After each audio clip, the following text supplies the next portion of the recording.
Mass Effect Legendary Edition. Is it really legendary? Let's find out.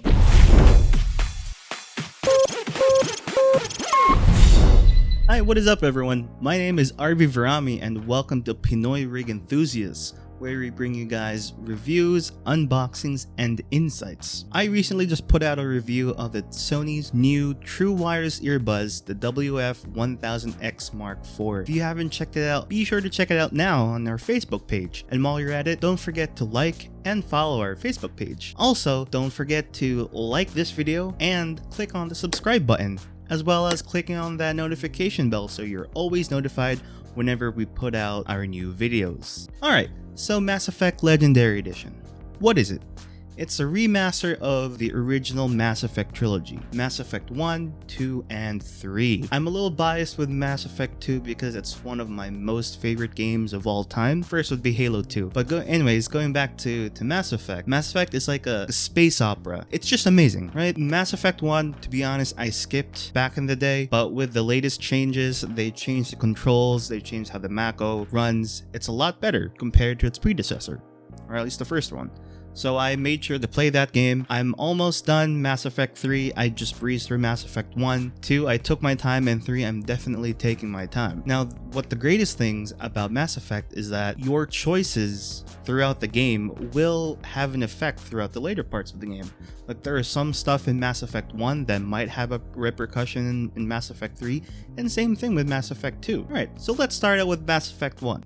Before we jump into the review, let's take a look at the Mass Effect Legendary Edition spec. Starting out with the minimum requirements, you'll need to be at least on an Intel Core i5-3570 or an AMD FX 8350. You'll need to have at least 8GB of RAM and using an NVIDIA GTX 760 or AMD Radeon 7970 with at least 2GB of video memory. And for hard drive, you'll need at least 120GB of free space, and it runs on DirectX 11. As for the recommended specs, you'll need to be at least on an i7 7700 or AMD Ryzen 7 3700X. You'll need to have at least 16GB of RAM, and for GPU, you should be on an GTX 1070 or an AMD Radeon Vega 56 with at least 4GB of video RAM. And hard drive and DirectX are the same. Alright, Mass Effect 1. But actually, before Mass Effect 1, let's go over the launcher real quick. The launcher is brought up every time you open up the game, and you can choose between Mass Effect 1, 2, or 3. Cool thing here is you can definitely see the different save games that you have, and the old save games from 2 and 3, you can use it here. I'm pretty sure that you can import them over from like the older games, but unfortunately Mass Effect 1 you cannot. But it's still cool to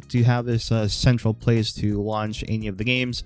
And in the settings here, you can check out the subtitle settings and for other smaller settings. Alright, Mass Effect 1, for real this time. You're put into the shoes of Shepard. His first name is John, but it's up to you to customize that. You can also customize where he was born. Is he a spacer, an earthborn, or a colonist? And you get to decide a lot of other things as the game progresses. You can make him to a good guy or a bad guy. It's all up to you. Just be aware that your choices will have consequence in the later game. You also get to choose your class between soldier, engineer, adept, infiltrator, sentinel, or vanguard. My opinion, I went infiltrator in the first game just because Vanguard's my favorite, by the way. Vanguard was kind of broken and wasn't too fun in the first game, so I went with infiltrator.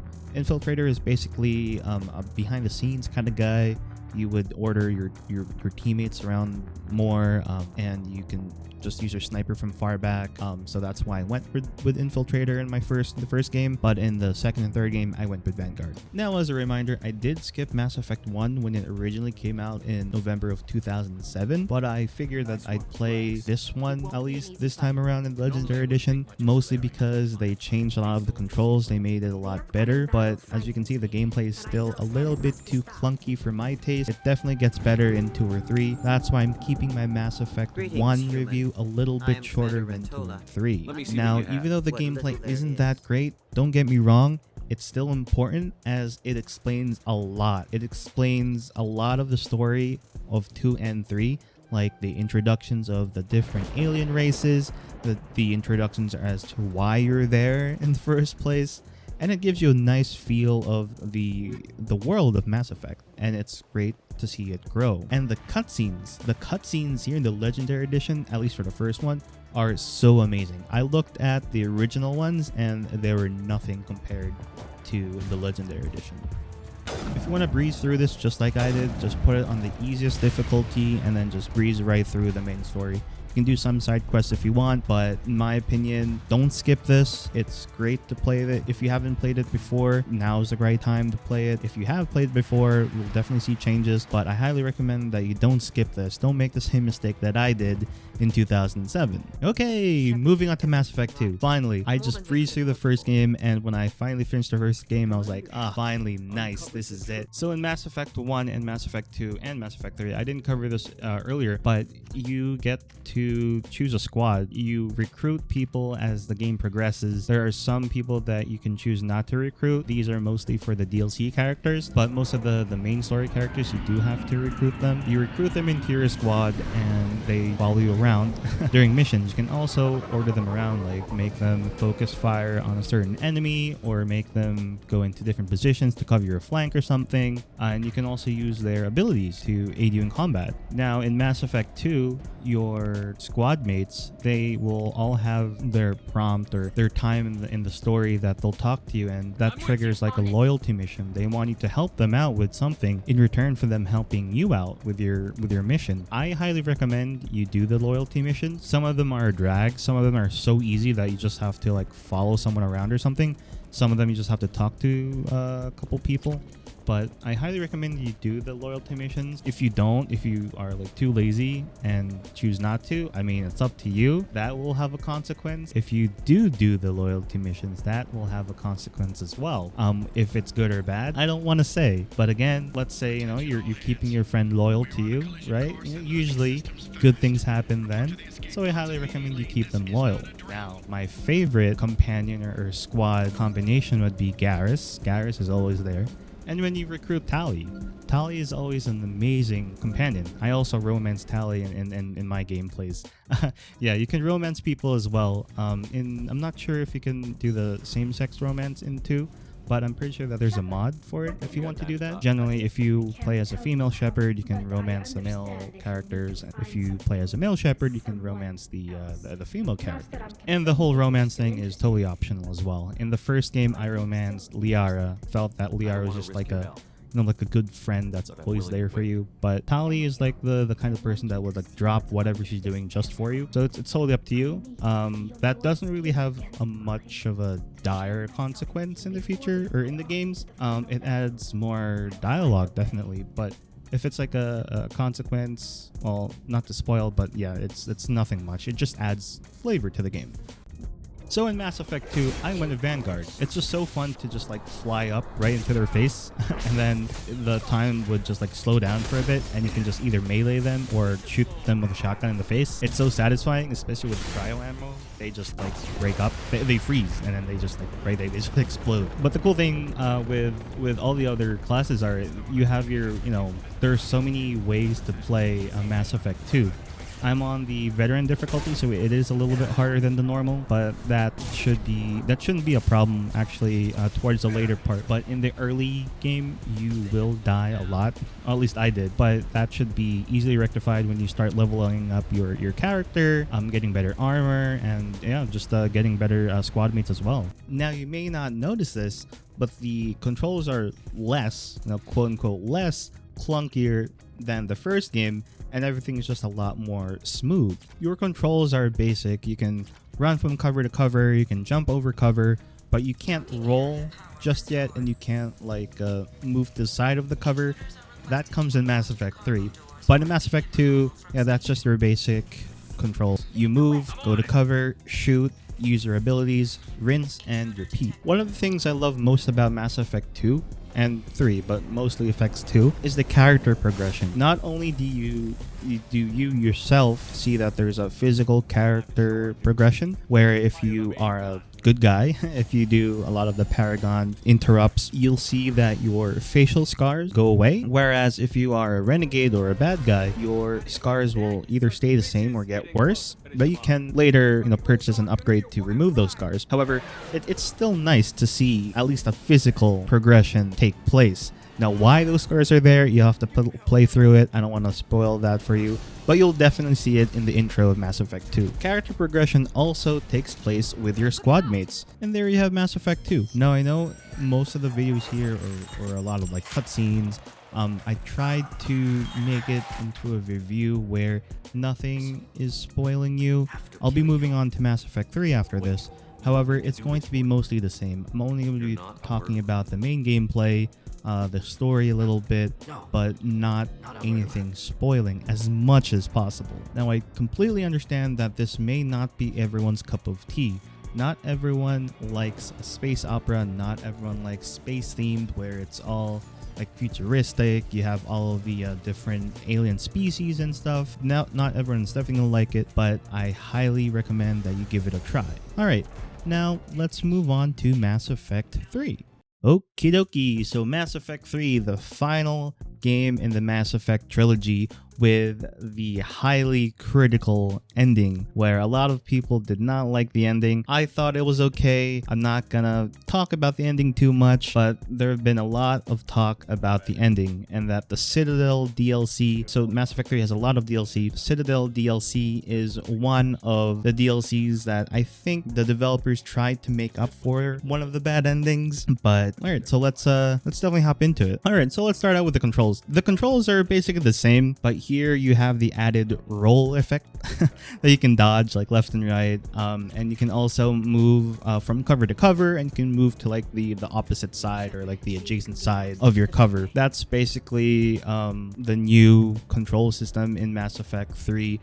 Your first couple missions will be to like explain how that works. You're also added or given the ability of a heavy melee. The heavy melee depends per class.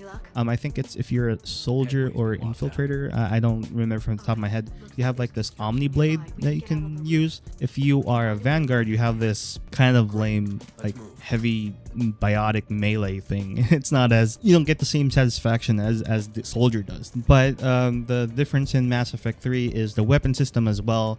The mods are back, and you can choose any weapon that you want. So in Mass Effect 1, you can choose any weapon that you want with mods without any consequences. In 2, I'm pretty sure you can only use the weapons that are for your class. And for 3, in Mass Effect 3, you can choose any weapon with mods, just as Mass Effect 1. However, weight comes into play. So the heavier your loadout is, the slower your power recharge is. So for Vanguard, you'd always want to use that like bionic charge to like charge in or fly into the enemy. So it's best to keep your loadout really light. Personally, I just use a shotgun, a heavy pistol, and that's it. They also removed the heavy weapons. In Mass Effect 2, they had the different heavy weapons. In 3, they don't. But in 3, there are heavy weapons, just not in your loadout. You just pick them up throughout like random places in the game. Alright, gameplay wise, Mass Effect 3 is very similar to Mass Effect 1 and 2, just more refined. The skills, animations, dialogue is definitely more refined compared to 1 and 2. Right? Even though it's the same rinse and repeat formula that they have since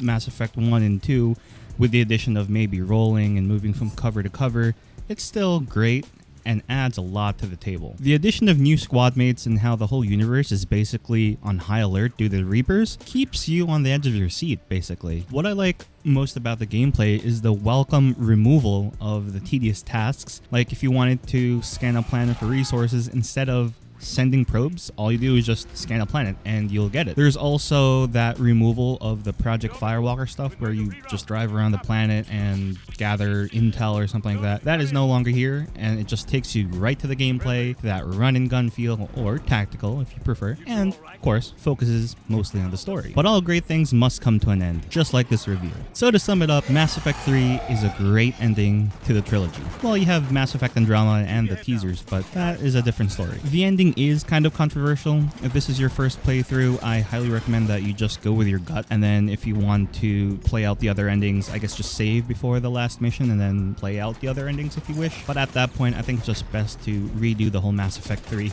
right? And then just make better choices. But all in all, Mass Effect 3 is great. It's a nice ending, and I highly recommend you play it. And there you have it, Mass Effect Legendary Edition. What'd you think about the game? Have you played it yet? What'd you think about the review? Do you guys think that we should cover any other games in the future? Leave them down in the comments below and let's talk about it. Now, Mass Effect Legendary Edition definitely earns my stamp of approval. We'll put it here, somewhere. Right there? Yeah, okay. But yeah, definitely. Is it worth the $60? So that's another thing. It is worth $60, but keep in mind that you get all 3 games, obviously, and you get all of the DLCs. Now, one caveat with the DLC is the DLC in-game, it's not free. You still have to earn in-game currency or credits to buy them from the store. But in my personal opinion, I think that's a great way as a DLC, how they put the DLC in. Because before, if you got the DLC, it's like, it's in your inventory, right? But here, it's like they added it to the game where it's like you can find them in the different stores and then buy it. It's not too expensive. Well, at least some of it's not expensive.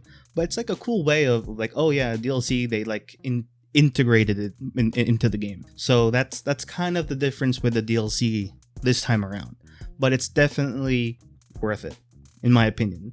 All right, so I highly recommend you go out and get Mass Effect Legendary Edition. It'll probably be on sale.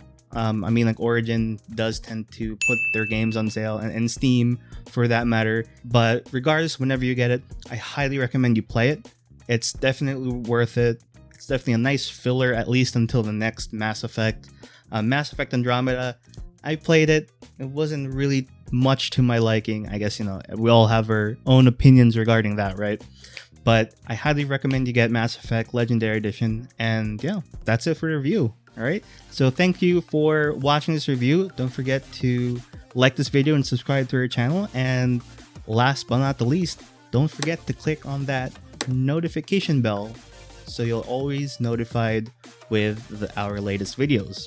All right, we'll see you guys. Stay safe, and I'll see you for the next game review.